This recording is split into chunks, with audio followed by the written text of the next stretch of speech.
vir para participar conosco e falar de um jogo importante da rodada. Tudo bem, Diogo? Bem-vindo à redação. Bom dia, Barreto, bom dia, Garamboni, bom dia, Camila.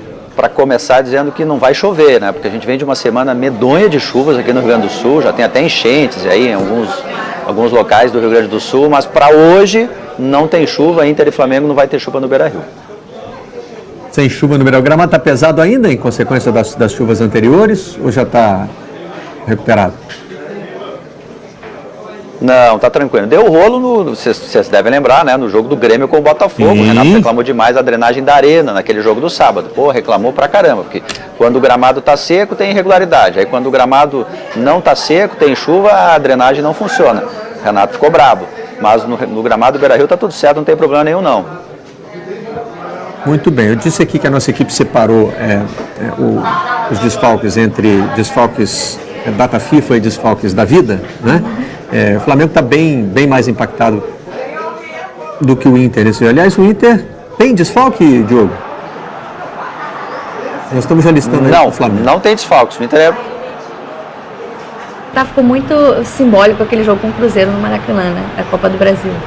E a falta que ele fez? Em cima da falta que ele fez, aquele 2-0 do Cruzeiro. Eu acho que tem um jogo mais marcante, assim, simbólico mesmo do que representa a ausência do Paquetá para o time. Acho até que depois disso, o Paquetá não fez grandes partidas, né? E aí diminuiu um pouco essa sensação entre aspas, que a gente gosta desses termos de Paquetá dependência, mas foi um jogo bem simbólico em relação à ausência dele para o time. O que chama atenção no Flamengo é que os desfalques estão concentrados dessa vez no meio de campo, né?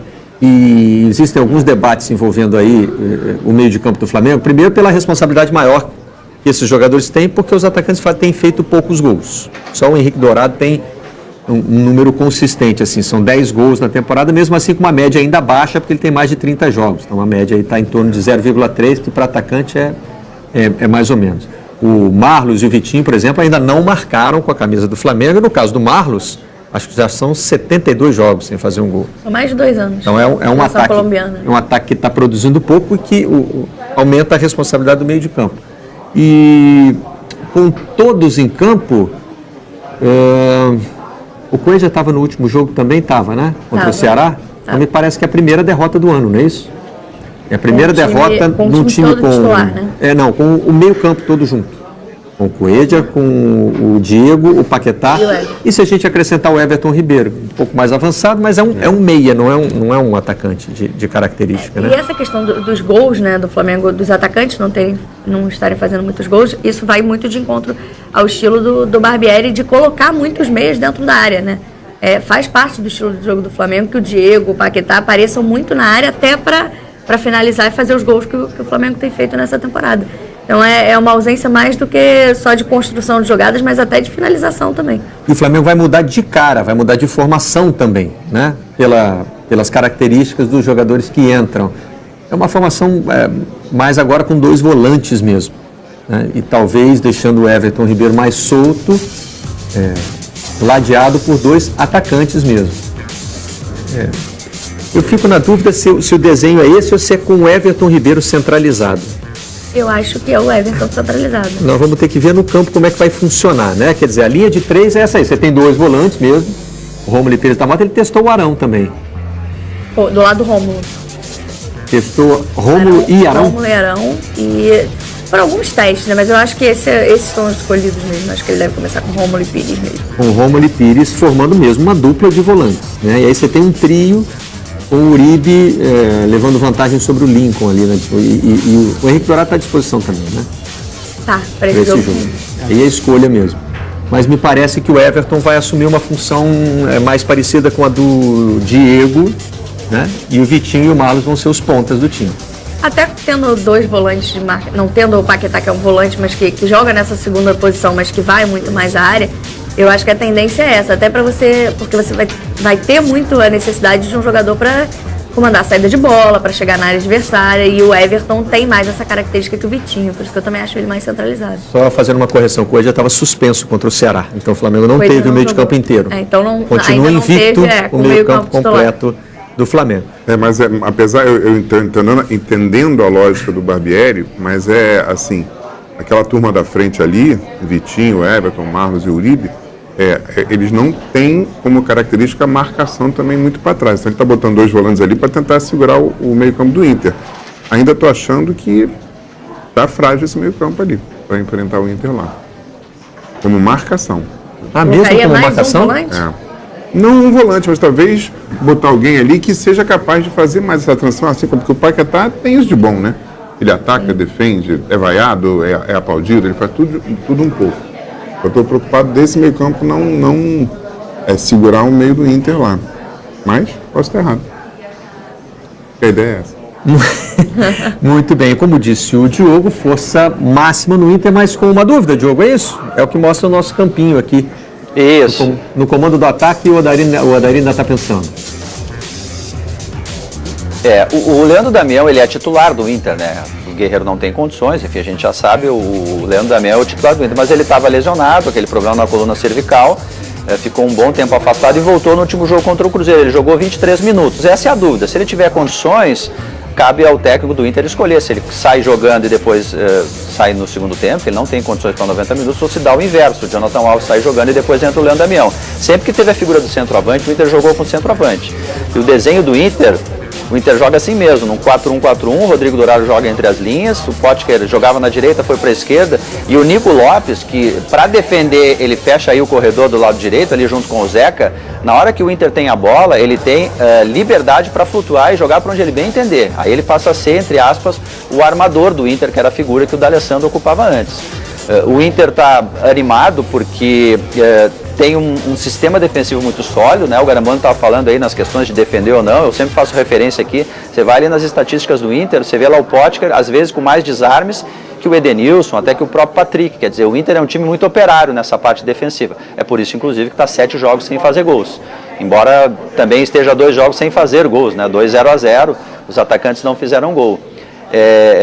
O Inter espera também, a gente estava falando aí dos desfalques do Flamengo, é óbvio que os titulares são melhores do que os reservas, né, por definição, e a perda de qualidade é imensa para o Flamengo. Mas o Inter imagina também que o Flamengo possa ganhar intensidade, com jogadores mais descansados. O Flamengo adotou uma política de usar tantos titulares quanto pudesse, né, dentro, mesmo disputando mais de uma competição.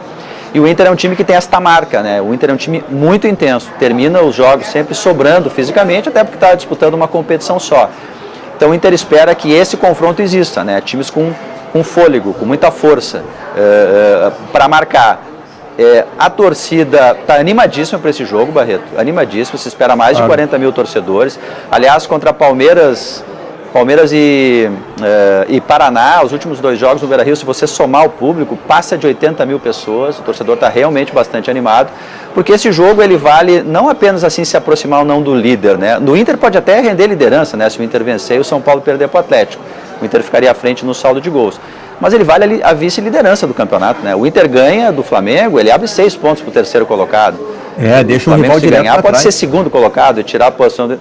Sem dúvida. Então, um jogo com muitos ingredientes, vai ser casa cheia mesmo. Eu quero saber se você é capaz de responder a pergunta mais importante na escalação do Inter. Camisa cinza ou camisa vermelha? Não, hoje é camisa vermelha. Hoje é camisa vermelha. O Inter só vai usar a camisa cinza de tanta polêmica, muito provavelmente em jogos fora de casa, se casar ali com a questão do uniforme, né? Nos jogos do Beira-Rio, provavelmente o Inter não joga mais com a camisa vermelha, que é um terceiro uniforme para ter renda, enfim, mas amanhã, camisa vermelha. Bom, nós destacamos aqui no nosso debate os desfalques do Flamengo e a seca de gols dos atacantes, né? E esses temas estiveram presentes na entrevista coletiva do técnico Maurício Barbieri.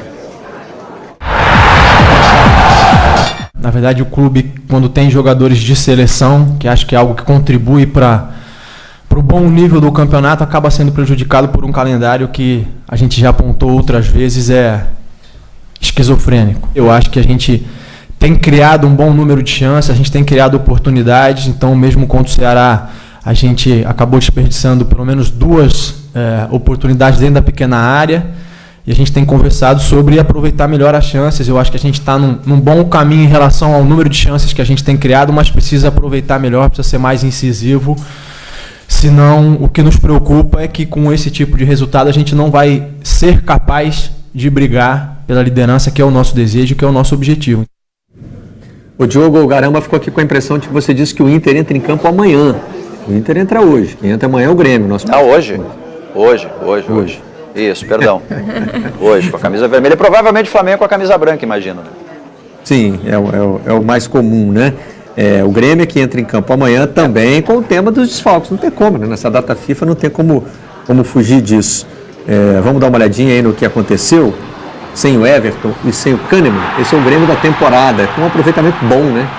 Beirando ali os 60%, esse é o aproveitamento que você espera de um time grande. É isso aí mesmo que ele vai conseguir. Vou até olhar aqui como é que está o aproveitamento do líder do Campeonato Brasileiro, que é sempre um bom parâmetro. Sem o Everton chama bastante atenção, hein, Diogo? Talvez a queda mais acentuada de todas as que a gente já mostrou aí até agora, né? A gente viu nos jogadores do Flamengo, jogadores importantes do Flamengo, por exemplo, o rendimento se mantendo sem eles. Agora aí o Kahneman também, ó. Estamos falando de 35% e 39% sem esses jogadores no time. Impressionante, né? E se a gente levar em conta, assim, no nosso universo aqui da província de São Pedro, Rio Grande do Sul, que o Everton e o Cano estão fora do Grenal, você imagina como é que está pensando o Renato, os torcedores do Grêmio. Para este jogo com o Santos, amanhã, aí sim, lá no Pacaembu, o Grêmio, além dos dois selecionáveis, ele não tem o Bruno Cortes, que recebeu o 3º cartão amarelo, e possivelmente não terá o Michael, que sentiu uma lesão muscular no jogo contra o Botafogo, e a tendência é que ele seja poupado para o Grenal, né, que é um outro mundo, é um campeonato à parte do Rio Grande do Sul. Então são realmente muitos desfalques para o Renato compor o time que joga contra o Santos. Tem que levar em conta também que nesse desempenho pesa o do time todo reserva do Grêmio no começo do ano. Campeonato Gaúcho. O time reserva agora foi bem no Campeonato Brasileiro, mas aquele do começo do ano enrolou a situação do Grêmio. Né? Porque muitas vezes o Everton e o Kahneman não jogavam porque não jogava ninguém, né? Nenhum titular. Isso tem um peso. Mas eu acho que tem uma relação muito grande. O Everton tem sido, e não à toa está convocado, tem sido um dos motores aí desse time do Grêmio e é uma peça muito importante. Muitas vezes a gente já falei aqui algumas vezes, ele perde muitos gols, tal, mas cria muito, né? Faz o Grêmio chegar demais na área adversária. Acho que sempre é um desfalque muito, muito grande para o Renato não ter o Everton. Muito bem, está na hora de fazer um intervalo aqui no Redação Sport TV. Diogo Oliveira, obrigado pela participação no programa de hoje. Tchau, gente. Até amanhã.